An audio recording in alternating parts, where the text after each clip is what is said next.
Just a while makakasama po natin muli si Dr. Edwin Bien. Siya po ay isang medical practitioner. Siya rin po ay naging dalubhasa sa iba't ibang mga bansa sa pag-aaral po ng tinatawag na homeopathic treatment. Ito po yung sabi nga niya ay holistic at hindi lang puro gamot, puro pagpapa-hospital at yung mga ginagamit po sa ibang pamamaraan na alternative na pwede nating magamit at maging beneficial sa ating kalusugan. Ito po ang kanyang pinapractice. At bahagi na po dyan yung pagbibigay ng mga therapy. Kaya si Doc sa kanyang clinic na Le Bien Wellness Clinic ay mayroon po siyang mga therapy sessions doon na ino-offer at pwede nyo rin po yan i-avail. Masama ko na po na mas maayos at naririnig niya ako ng malinaw na malinaw si Dr. Edwin Bien. Doc, welcome ulit sa ating talakayan ngayong gabi. Salamat, paumanhin kasi siguro nakikisama yung ating audio sa magiging topic natin ngayon. Ang topic po natin ngayon, manhid. Kaya parang manhid. Audio ko kanina, manhid. Okay.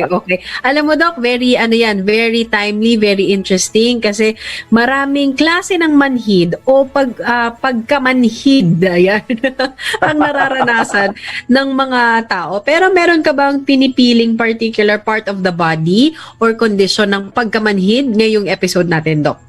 Magbibigay na ako ng due warning. Umpisa pa lang, hindi po to manhid sa puso. Kaya baka mamaya ang-text ninyo yung inyong mga mahal na manhid. Hindi po yan.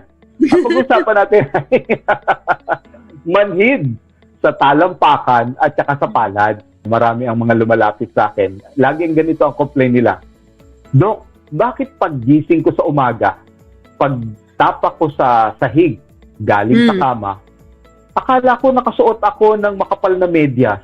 Hindi ko maramdaman yung flooring.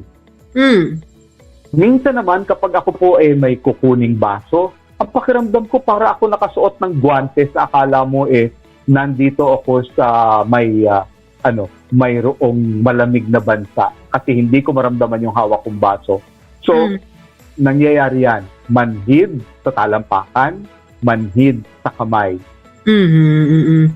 Meron bang particular reason do kung bakit very specific na ang namamanhid parang medyo mga dulo ng extremities natin, kamay, 'di ba Doc? Kamay at saka yung paa natin, Doc. Yeah. Kasi yan ang pinakamalayo sa puso. May mga kondisyon na nagtasarado ang kapilyari na 'yon. Yung kapilyari na 'yon nagsusupply sana ng sustansya doon sa nerve.